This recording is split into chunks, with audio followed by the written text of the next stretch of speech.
In my pursuit of transparency on this thing, I'm going to show you a big mistake I made. What did it cost me so far? Monetarily, nothing. It's the time.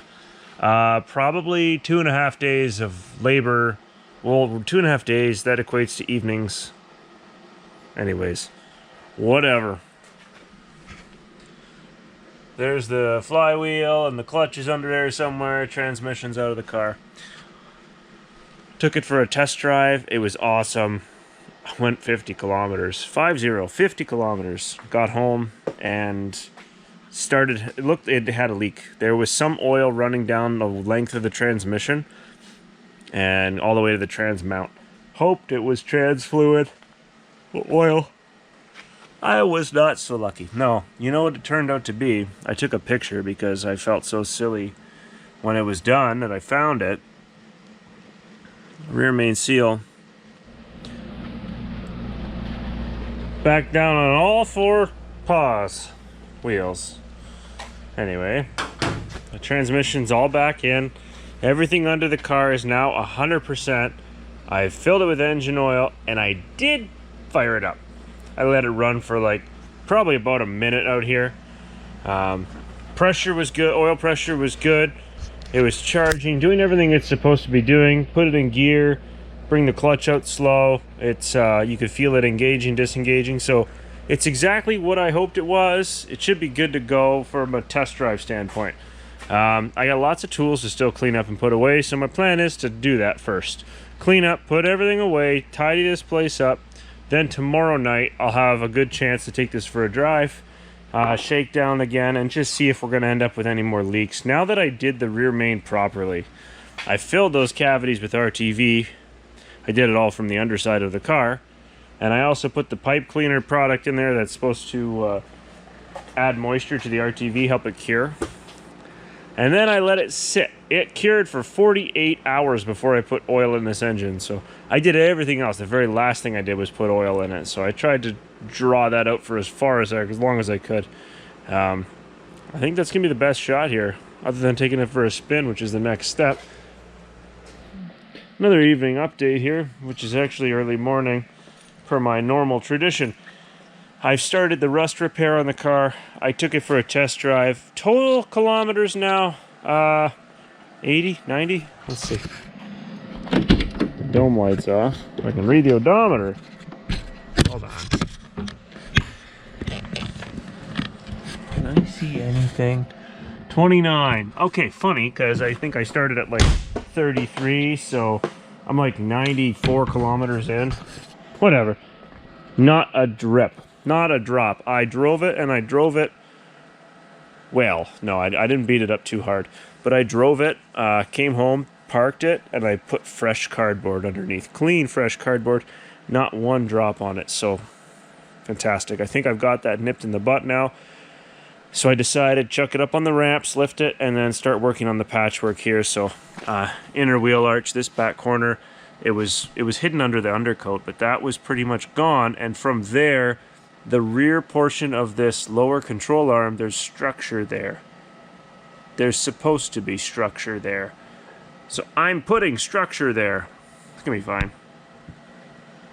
To me, it's comical because my choice of material this round is doors from breaker panels.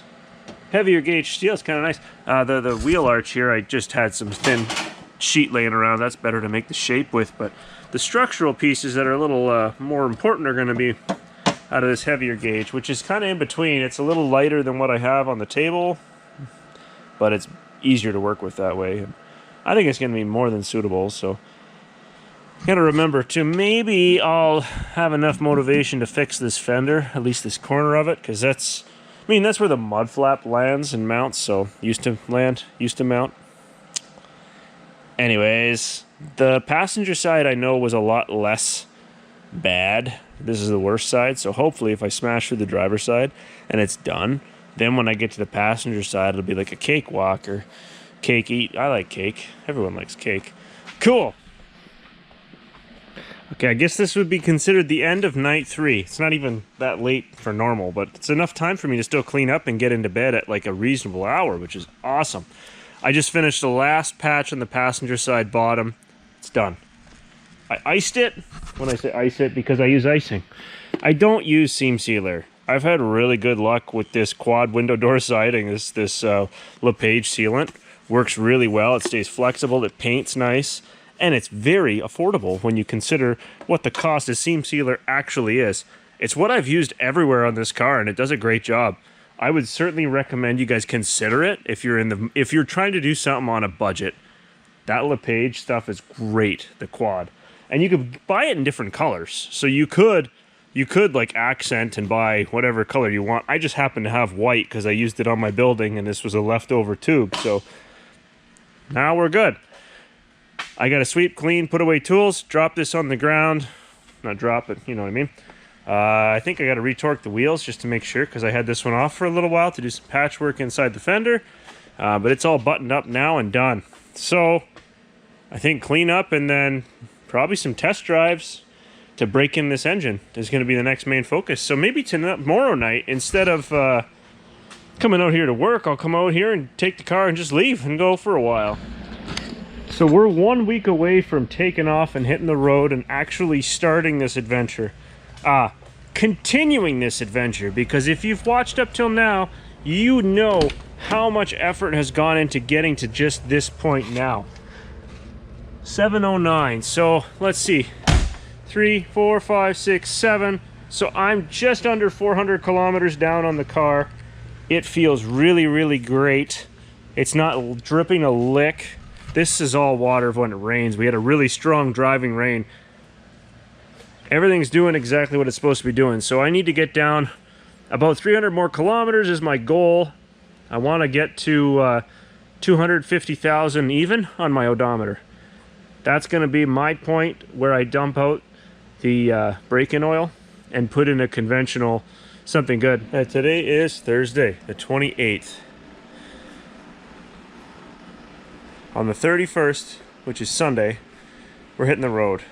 And that's going to be the official start of this long-awaited adventure.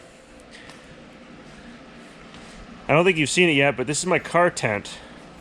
I've had this for lots of years. This is a model from probably from the 70s. Velcro back here. You can stick it somewhere, hold the flap open. But that's essentially going to be my sleeping quarters for some of the journey. We got screens on both sides. Just going to open it up. I've got my little portable fan that I purchased that runs on cordless drill batteries. It's just a knockoff version with a USB charger. The back seat right now, the seat pad, if you've never seen before, let's see. It's my tools. So I have an old seat foam that I carved up and I made it a toolbox. So essentially I've got a socket set, I got wrenches, a hammer, adjustable wrench, pliers, vice grips, all sorts of tools that you might need on the road. And underneath that is the seat frame. In the seat frame, I put a bunch of spare parts. I got rad hoses, I got fuel line, I got gear clamps, I got ignition parts, a fuel pump. It should be anything that I might need on the side of the road type stuff, or to limp me along to the next place I gotta get parts. So I should have just about everything that I could potentially need there without overcrowding the car. The only other thing to go in here will be a suitcase, and then camera, computer and stuff, not a ton more. So the interior of the car is not gonna have too many things in it. I'm pretty well at 500 kilometers on this new engine and transmission. Everything's been wonderful. It feels like it's got much more reliable here. Power 776. I started at 330, I think. So I'm nearly 500. So I'd put a little bit more on this, and then I'm probably gonna change the oil. Well, I'm gonna change it before we leave 100%, but I'll have about 500 kilometers break in on it, and I'll still be driving it easy. It's not like I'm gonna go beat the snot out of it. But that's it. So we're down to a couple of days now. It's going to be a great... I'm really looking forward to this adventure. Probably got one of the last test drives this evening. Then it needs an oil change. Get rid of that break-in oil. Put in the regular conventional And then we hit the road. Just letting it warm up here. Played with the headlight adjustment a little bit. I think it looks pretty good.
Well, I managed to do about 100 clicks on that round trip. Car felt really nice, no overheating. And the stance in here, I don't know if we're gonna see it because it's dark in the garage. I should go turn the light on. The stance right now looks pretty nice. And I mention this because it's loaded with all my stuff in the back. Less a suitcase, which is just clothing, and that's not very heavy.